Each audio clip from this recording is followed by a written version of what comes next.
Good morning, ladies and gentlemen. This is your first officer from the flight deck. Today we'll be going to Singapore. It will take us 3,000 kilometers and covering a total time of 4 hours and 10 minutes. Thank you for flying with us. Please sit back, relax and enjoy your flight.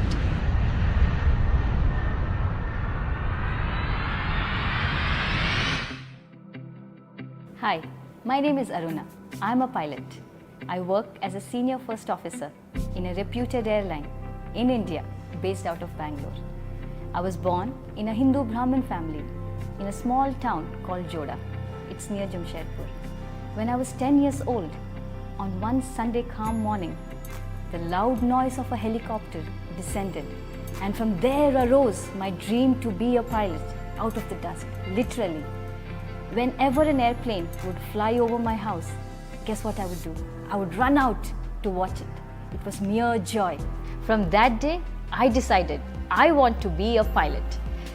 I didn't have enough resources, neither anybody to help me. After finishing my 12th standard, I went to do engineering in a college in Hyderabad. When the seniors found out that I want to be a pilot, I became the joke of the college. They would send people to call the pilot just to rag and make fun. But that didn't deter me. Even though it was intended to put me to shame, I felt it's a matter of great pride that they're calling me a pilot. I didn't have enough resources and I thought, let me join the Air Force. But to my utter disappointment, I had already crossed the age to apply. Unsure about my future, I came to Bangalore and joined a call center and worked there for 8 months. Then I got a job in IBM, where a dear friend of mine, Sophie, told me about Jesus. Though I liked the idea of having a relationship with the living God, I was very cautious. With my guard up, I attended a Christian retreat one weekend. To my surprise, I loved it, and I kept on attending week after week.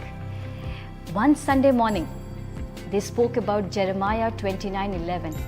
That was the turning point of my life.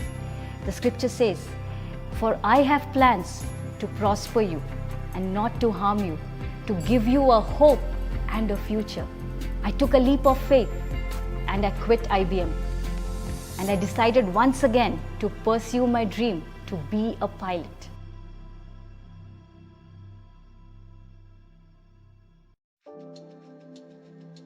I met many people who helped me and guided me towards my goal.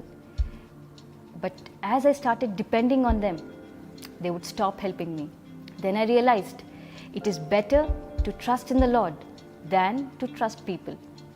And God has been faithful. He helped me with a good flying school in Houston, Texas, with all my provisions taken care of. Many weeks later, I flew to the US. As crazy as it sounds, being fascinated with aircrafts all through my life, this is the first time I ever boarded an airplane. A week later, I started my flying on a Cessna 152, a beginner aircraft for all the flyers. Every aircraft which takes off has to land. And I would close my eyes every time before landing. This happened over and over again. The academy had to write a report on my file saying too afraid to fly. I was very disappointed with my own performance and also worried as I was wasting all my tuition money on these futile flying hours.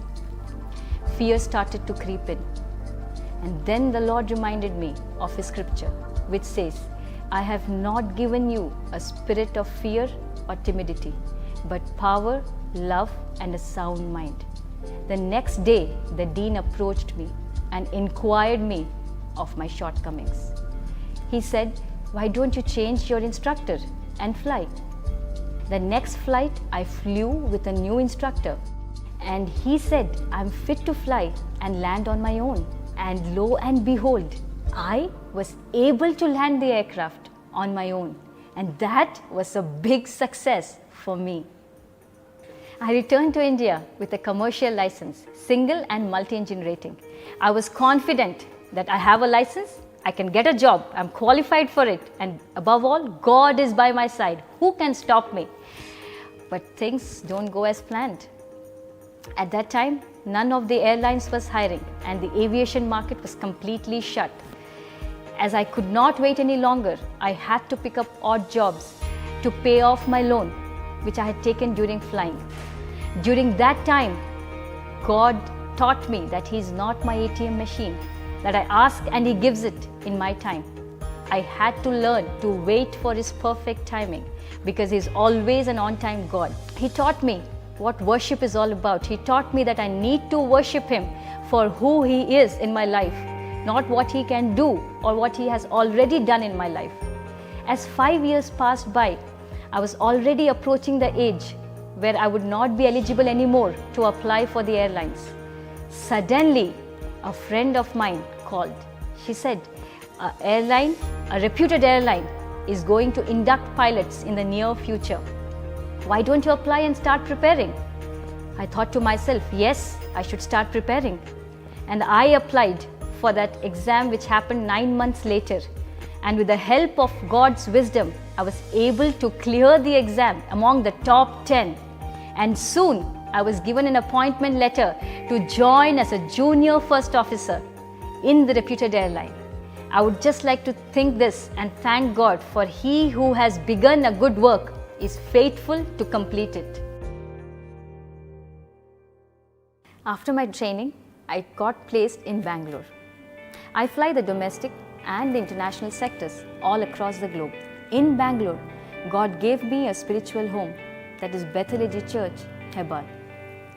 Under the leadership of Pastor Johnson, I have learned to be a leader and to be excellent in all that I do. And in a short span of time, God promoted me from a junior first officer to a senior first officer. I also learned it is not enough to come week after week on a Sunday to warm the chair. You should be able to serve the Lord. I chose to be a volunteer in the cleaning team of the church. It teaches me to be humble. It gives me immense joy to serve the Lord in and through the church. The aviation industry is very demanding. The world says you need to be tall, rich, and have a lot of connections to get a recommendation to find a job. I had none of these. I had only Jesus. He gave me a dream and He was faithful to fulfill it. For with God, nothing is impossible. So don't give up.